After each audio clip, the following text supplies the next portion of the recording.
3D videos को हम दो कैटेगरीज में डिवाइड कर सकते हैं। पहली वो जिनमें 3D कैमरा यूज होता है एंड दूसरी जो विदाउट 3D कैमरा क्रिएट की जाती हैं। एंड इस वीडियो में मैं आपको मोबाइल फोन से दोनों तरीके की 3D वीडियोज बनाना सिखाऊंगा। लेकिन शुरुआत करते हैं 3D कैमरा से। आखिर क्या होता है ये 3D कैमरा? सिंपल लैंग्वेज में समझाऊं तो 3D कैमरा एक एडिटिंग टूल है जिसकी फंक्शनिंग एक रियल कैमरे जैसी होती है। हम इसका फोकस डिस्टेंस चेंज कर सकते हैं, डेप्थ ऑफ फील्ड चेंज कर सकते हैं, इसे रोटेट कर सकते हैं, तीनों डायमेंशंस में इसको मूव कर सकते हैं एंड और भी काफी सारे ऑप्शंस हैं। एंड जब जब वीडियो में इन ऑप्शंस का यूज होगा मैं आपको इनके बारे में डिटेल में बताता चलूंगा। तो 3D कैमरा यूज करने के लिए सबसे पहला स्टेप होता है सीन सेटअप करना। नाउ सीन सेटअप करने के लिए आपको पहले तीनों डायमेंशंस के बारे में समझना होगा। देखो, अगर आप किसी ऑब्जेक्ट को सेंटर से दाएं या बाएं मूव करते हो तो इसका मतलब है आप उसे एक्स एक्सिस में मूव कर रहे हो। एंड अगर आप उसे ऊपर नीचे मूव करते हो तो वो होता है वाई एक्सिस। एंड अगर आप ऑब्जेक्ट को आगे या पीछे मूव करते हो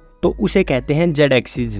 अब अगर आपने ऑब्जेक्ट को एक्स एंड वाई दोनों एक्सिस पर मूव किया तो इसका मतलब आपने ऑब्जेक्ट को दो डायमेंशंस में मूव किया है। एंड अगर आपने इसी ऑब्जेक्ट को जेड एक्सिस में भी मूव कर दिया तो इसका मतलब आपने इस ऑब्जेक्ट को 3 डायमेंशनली मूव किया है। अब इन तीनों एक्सिस को भी दो पार्ट्स में स्प्लिट किया गया है, positive and negative axis. Centre से राइट में positive x axis and left की तरफ नेगेटिव एक्स एक्सिस। सेंटर से ऊपर पॉजिटिव वाई एक्सिस एंड नीचे नेगेटिव वाई एक्सिस। आगे नेगेटिव जेड एक्सिस एंड पीछे पॉजिटिव जेड एक्सिस। अब अगर आपको ये समझ आ गया है तो सीन को एक एग्जांपल की मदद से समझते हैं। लेट्स अज्यूम ये एक लैंडस्केप है जहां आप प्रेजेंट हो।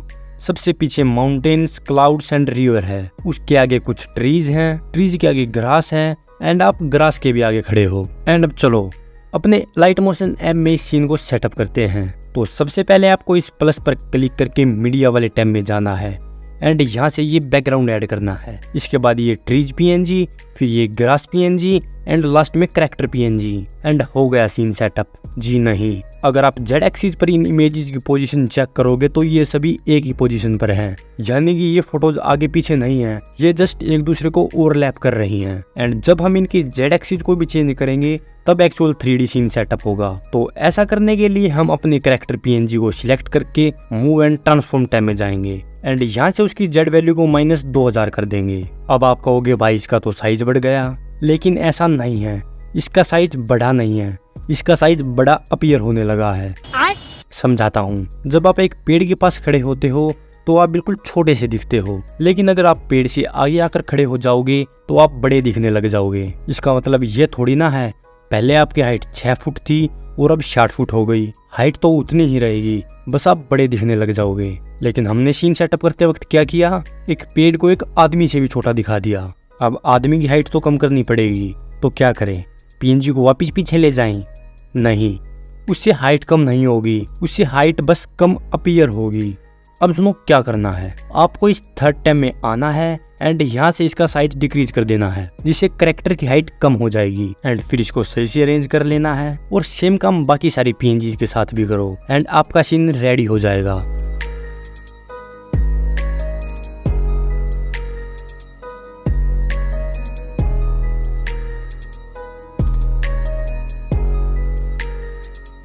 Now the next step is to add camera motion. उसके लिए इस प्लस वाले ऑप्शन पर क्लिक करके ऑब्जेक्ट और एलिमेंट टैब में जाओ एंड यहाँ से ये कैमरा सिलेक्ट कर लो। एंड इसे फ्री में यूज करने के लिए आपको एक ऐड देखना पड़ेगा। अब कैमरा व्यू ऑन करने के लिए इसे एक्सपेंड करके इस कैमरा आइकन पर क्लिक करो और कैमरा व्यू ऑन हो जाएगा। एंड अब कैमरे को मूव करने के लिए आपको इस मूव एंड ट्रांसफॉर्म टैब में जाना पड़ेगा और फिर यहाँ स्वाइप करके आप कैमरे की X and Y position change कर सकते हो। लेकिन अगर आपको कैमरे की जेड पोजीशन चेंज करनी है, यानी कि कैमरे को आगे एंड पीछे मूव करना है, तो आपको यहाँ क्लिक करना पड़ेगा। अब अगर आप नीचे स्वाइप करोगे तो कैमरा पीछे जाएगा एंड अगर ऊपर करोगे तो कैमरा आगे की तरफ मूव करेगा। बाकी अगर आपको कैमरा एनिमेट कराना है तो आपको की फ्रेम यूज करने होंगे एंड ये वो बटन है जिसकी मदद से आप की फ्रेम ऐड कर पाओगे। फॉर एग्जाम्पल मैं स्टार्टिंग में की फ्रेम ऐड करूंगा एंड कैमरे की पोजीशन इस प्रकार से सेट कर दूंगा। फिर इस बटन की मदद से लास्ट में जाऊंगा एंड कैमरे को पीछे ले आऊंगा। अब एनिमेशन तो रेडी हो गई है, लेकिन ये स्मूथ नहीं है, तो इसे स्मूथ बनाने के लिए आपको इस बटन पर क्लिक करना है जिससे एनिमेशन का कर्व अपीयर होने लगेगा। अब यहाँ आपको 3 प्रकार के कर्व्स देखने को मिलेंगे, क्यूबिक, बाउंस एंड स्टेप्स। और इन तीनों प्रकार के कर्व्स में भी काफी सारे ऑप्शंस हैं। अब फिलहाल तो मैं ये वाला क्यूबिक कर्व यूज कर रहा हूँ, लेकिन वीडियो में आगे जब मैं इस वीडियो के इंट्रो को रिक्रिएट करूंगा तो बाउंस कर्व का भी यूज होगा। बाकी कर्व से वीडियो में क्या फर्क पड़ता है वो आप स्क्रीन पर देख सकते हो। अब देखो, हमने कैमरे को मूव तो कर दिया, लेकिन इसे रोटेट कैसे करें ये जानना है तो इस वाले ऑप्शन पर क्लिक करो एंड आपको जवाब मिल जाएगा। एंड ये ऑप्शन एक प्रकार से जूम का काम करता है, जैसे रियल कैमरा में नहीं होता 1x 2x, उसी प्रकार से समझ सकते हो इसको। एंड सेम काम कैमरा ऑप्शंस का पहला टैब करता है। एंड यूजुअली हम इसका यूज भी नहीं करते हैं, लेकिन हाँ, कैमरा ऑप्शन का ये फोकस ब्लर वाला टैब बहुत इंपॉर्टेंट है। एंड आई नो ये भारी भारी शब्द देखकर आपको डर लग रहा है, लेकिन आपका भाई है ना, तो चिंता मत करो, सब एक्सप्लेन करूंगा। तो सबसे पहले समझो आखिर ये फोकस ब्लर क्या होता है। देखो, फोकस ब्लर एक कैमरा प्रॉपर्टी है जिसे ऑन करने पर कैमरा से एक सर्टेन डिस्टेंस पर प्रेजेंट ऑब्जेक्ट ही फोकस में रहते हैं एंड बाकी सब ब्लर हो जाते हैं। एंड जो ये डिस्टेंस है इसे ही फोकस डिस्टेंस कहते हैं। एग्जांपल से समझो, ये अपना कैमरा है एंड कैमरा से 50 मीटर दूर एक आदमी है, 100 मीटर दूर दूसरा एंड 150 मीटर दूर तीसरा आदमी है। एंड हमारे कैमरे का फोकस डिस्टेंस हमने सेट कर रखा है 100 मीटर। तो जब हम फोकस ब्लर ऑन करेंगे तो सिर्फ ये आदमी क्लियर दिखेगा, बाकी दोनों ब्लर हो जाएंगे। लेकिन अगर हमने फोकस डिस्टेंस चेंज करके 50 कर दिया तो अब ये आदमी तो क्लियर दिखेगा, बट ये दो ब्लर हो जाएंगे। और यहाँ भी एक कैच है, अगर कोई ऑब्जेक्ट फोकस पॉइंट के पास है तो वो कम ब्लर होगा एज कम्पेयर टू एक दूसरे वाला ऑब्जेक्ट। एंड अब अगर हम कैमरे को 50 मीटर आगे ले जाएंगे तो फिर से ये बंदा फोकस में आ जाएगा, यानी कि अगर हम कैमरे को मूव करेंगे तो फोकस पॉइंट भी मूव होगा। एंड मेनली फोकस ब्लर इसी कारण से यूज किया जाता है। नाउ अज्यूम करो इनके बीच दो बंदे और आ गए, एक 75 मीटर पर एंड एक 125 मीटर पर। एंड आप चाहते हो कि ये तीन बंदे तो क्लियर दिखें लेकिन ये दो ब्लर हो जाए, तो ऐसे वक्त में काम आता है डेप्थ ऑफ फील्ड। जब डेप्थ ऑफ फील्ड 0 थी एंड फोकस डिस्टेंस 100 मीटर था तो सिर्फ 100 मीटर वाले ऑब्जेक्ट ही क्लियर दिख रहे थे। एंड अब मान लो मैंने डेप्थ ऑफ फील्ड बढ़ाकर 25 मीटर कर दी, तो समझो अब क्या होगा। जैसे ही मैंने डेप्थ ऑफ फील्ड 0 से 25 की तो फोकस पॉइंट से 25 मीटर आगे एंड 25 मीटर पीछे के ऑब्जेक्ट्स भी क्लियर दिखने लग जाएंगे। यानी कि डेप्थ ऑफ फील्ड एक रेंज की तरह है जिसके अंदर के ऑब्जेक्ट्स क्लियर दिखाई देंगे। एंड ब्लर स्ट्रेंथ सिंपली है ब्लर का अमाउंट कितना होगा। अगर ब्लर स्ट्रेंथ 1 है तो ब्लर कम होगा, अगर 2 है तो ज्यादा, एंड सो ऑन। बाकी कैमरे से रिलेटेड कुछ इन्फॉर्मेशन और रह गई है जो हमारे ज्यादा काम की नहीं है, बट अगर आप फिर भी जानना चाहते हो तो अलाइट मोशन की ये वीडियो देख लेना, लिंक आपको डिस्क्रिप्शन में मिल जाएगा। एंड चलो अब मैं आपको कुछ ऐसे 3D इफेक्ट्स के बारे में बताता हूँ जिनमें 3D कैमरा की जरूरत नहीं है। देखो, जब आप PNG सिलेक्ट करके इफेक्ट टैब में जाओगे तो आपको यहाँ एक ऐड इफेक्ट का ऑप्शन देखने को मिलेगा। इस पर क्लिक करके 3D सिलेक्ट करो एंड आपके सामने इतने सारे इफेक्ट्स आ जाएंगे। मैं तो मेनली इन 3 इफेक्ट्स का यूज करता हूँ एंड बाकी इफेक्ट्स की प्रॉपर्टीज भी लगभग सेम है, तो मैं आपको इन 3 इफेक्ट्स के बारे में ही बताऊंगा एंड बाकी आप खुद ट्राई कर लेना। देखो, अगर आप ये इफेक्ट ऐड करोगे तो आपके सामने ये ऑप्शन आएगा। इस वाले ऑप्शन की मदद से आप स्टैंडर्ड सेटिंग्स में इस इफेक्ट को ऐड कर सकते हो एंड ये है इस इफेक्ट का कंट्रोल पैनल। सबसे पहले ऑप्शन की मदद से आप PNG को एक सर्टेन एंगल पर रोटेट कर सकते हो एंड इस ऑप्शन की मदद से आप वो एक्सिस चेंज कर सकते हो जिस पर PNG रोटेट होगी। देखो, डिफॉल्ट एंगल यानी 0 डिग्री पर ये PNG Y एक्सिस पर रोटेटेड है, लेकिन जब मैंने एंगल 90 डिग्री कर दिया तो PNG अब X एक्सिस पर रोटेट हो गई। एंड टू क्रिएट एनिमेशन एक की फ्रेम ऐड करो एंड सेटिंग को अपने हिसाब से सेट कर लो। फिर टाइमलाइन में आगे जाकर सेटिंग को फिर चेंज कर दो। फिर प्ले हेड को दोनों की फ्रेम्स के बीच लेकर आओ एंड यहाँ से कर्व ऐड कर लो एंड एक्सपोर्ट होने के बाद वीडियो कुछ ऐसी दिखेगी। अब नेक्स्ट इफेक्ट है पेज कर्ल, इसे भी स्टैंडर्ड सेटिंग पर ही ऐड करो एंड यहाँ प्रोग्रेस का मतलब है कितना % पेज फोल्ड होगा। देखो 40% पर ये इतना फोल्ड है, लेकिन जब मैंने 0% किया तो पूरा पेज अनफोल्ड हो गया।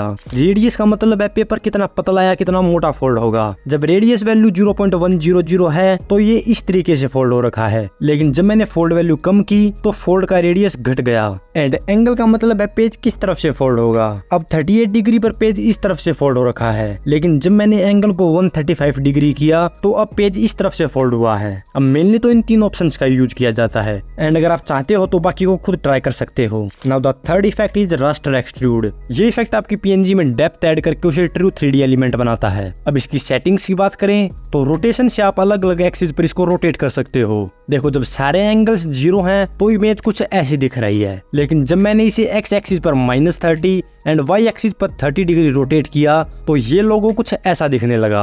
अब यहाँ से आप पीएनजी की विड्थ चेंज कर सकते हो, यहाँ से हाइट एंड यहाँ से डेप्थ। पोजीशन की मदद से पीएनजी को अलग अलग एक्सिस पर मूव किया जा सकता है एंड स्केल से इसका साइज चेंज कर सकते हो। अब अगर लाइट सोर्स पर क्लिक करके शाइन चेंज करोगे तो इस पीएनजी की ब्राइटनेस चेंज होगी। अब मेन सेटिंग्स तो मैंने आपको बता दी है एंड बाकी आप खुद एक्सप्लोर कर सकते हो। एंड चलो अब मैं आपको बताता हूँ मैंने इस वीडियो का इंट्रो कैसे क्रिएट किया। तो उसके लिए आपको lexica.ai नामक की साइट पर आना है एंड जिस प्रकार की इमेज आपको चाहिए वो यहाँ सर्च करो एंड ये साइट आपको काफी सारी इमेज दिखा देगी। मुझे तो ये वाली इमेज पसंद आई तो मैंने इस पर क्लिक करके यहाँ से इसे डाउनलोड कर लिया एंड डाउनलोड करने के बाद आपको इस Adobe Firefly नामक साइट पर आना है। फिर नीचे स्क्रॉल करके जनरेटिव फिल वाला ऑप्शन चूज करो। यहाँ अपनी इमेज अपलोड करके एक्सपेंड बटन पर क्लिक करो एंड वाइड स्क्रीन सिलेक्ट करके यहाँ से इसे एक्सपेंड कर लो। इसके बाद इमेज को सेंटर में लेकर आओ एंड फिर इस जनरेट बटन पर क्लिक कर दो। कुछ सेकंड्स बाद ये आपको 3 इमेजेस दिखाएगा। सही लगे तो ठीक है, वरना इस मोर बटन पर क्लिक करके और 3 इमेजेस जनरेट कर लो एंड जो इमेज सही लगे उसे सिलेक्ट करके कीप पर क्लिक करो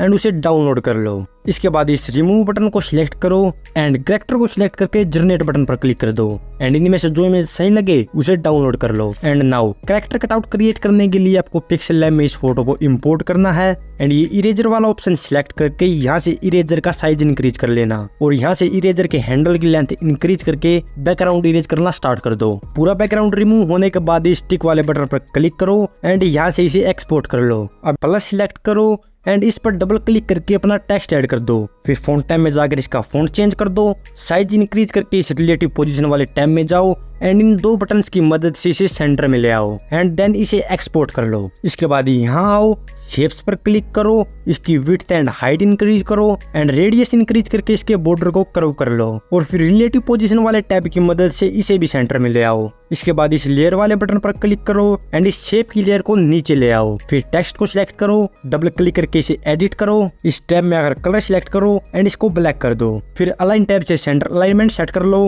एंड लाइन स्पेसिंग टैब में जाओ और लाइन की स्पेसिंग कम कर दो। इसके बाद टेक्स्ट का साइज डिक्रीज करो। अब ये दोनों लाइन ओवरलैप करने लगी है तो लाइन स्पेसिंग को थोड़ा बढ़ा दो। फिर रिलेटिव पोजीशन वाले टैब से इसे भी सेंटर में ले आओ एंड पीएनजी को एक्सपोर्ट कर लो। इसके बाद टेक्स्ट पर डबल क्लिक करके विद को विदाउट में कन्वर्ट कर दो एंड फिर इसे भी एक्सपोर्ट कर लो। नाउ अपने लाइट मोशन प्रोजेक्ट में आकर प्लस बटन पर क्लिक करो एंड फिर ऑडियो वाले सेक्शन में जाकर अपना वॉइस ओवर सिलेक्ट कर लो। अब दोबारा से प्लस बटन पर क्लिक करो एंड मीडिया वाले सेक्शन से ये बैकग्राउंड ऐड करो। फिर मूव एंड ट्रांसफॉर्म के थर्ड टैब में जाकर यहाँ से इसका साइज कम कर लो और फिर फर्स्ट टैब में आकर इसे सही से अरेंज कर दो एंड देन इसे लास्ट तक स्ट्रेच कर लो। फिर ये कैरेक्टर पीएनजी इंपोर्ट करो, मूव एंड ट्रांसफॉर्म के थर्ड टैब में जाओ, साइज कम करो, फर्स्ट टैब में आकर X Y and Z position change करो एंड फिर इसे भी लास्ट तक स्ट्रेच कर देना। इसके बाद ये टेक्स्ट पीएनजी इंपोर्ट करके सेम प्रोसेस रिपीट करो।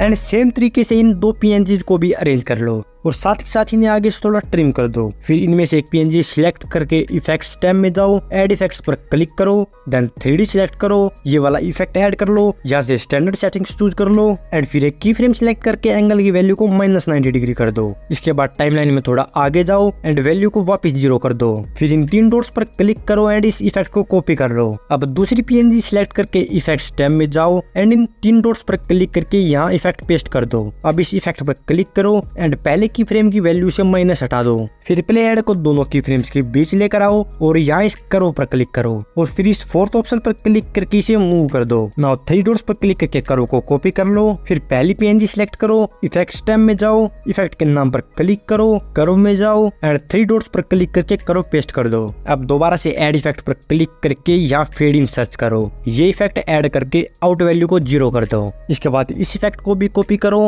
एंड दूसरी पीएनजी पर पेस्ट कर दो। नाउ सीन तो सेटअप हो गया है, तो चलो अब कैमरा मोशन ऐड करते हैं। उसके लिए प्लस बटन पर क्लिक करके ऑब्जेक्ट एंड एलिमेंट टैब में जाओ एंड ये कैमरा ऐड कर लो। फिर इसे एक्सपेंड करके यहाँ से कैमरा व्यू ऑन कर लो and move and transform tab में जाओ। स्टार्टिंग में की फ्रेम ऐड करो एंड कैमरे को कुछ इस तरीके से प्लेस कर लो। फिर टाइमलाइन में थोड़ा आगे जाओ एंड कैमरे को पीछे ले आओ एंड इसे सही से अरेंज कर लो। फिर टाइमलाइन में थोड़ा आगे जाकर कैमरे को इस तरीके से अरेंज करो एंड ये प्रोसेस 3-4 बार रिपीट करो।